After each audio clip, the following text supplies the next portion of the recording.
Hi, in today's video, I'm going to show you how to write a Citibank check. So, how to write a check, basically. Of course, as you can see, here is a sample check image provided by Citi.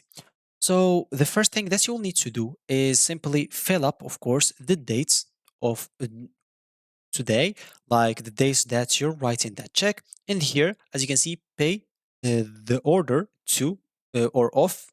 Of course, here you'll have to enter the amount. Oh, sorry, never mind. You'll have to enter the amount right here. Here, of course, you'll have to enter the amount with characters, not with numbers. So, as example, if it's here 17,000 or 1,700, you'll have to enter it here. So, as you can see, 1,700. And here, you will have to do, example, the memo. Then here, it should be your signature.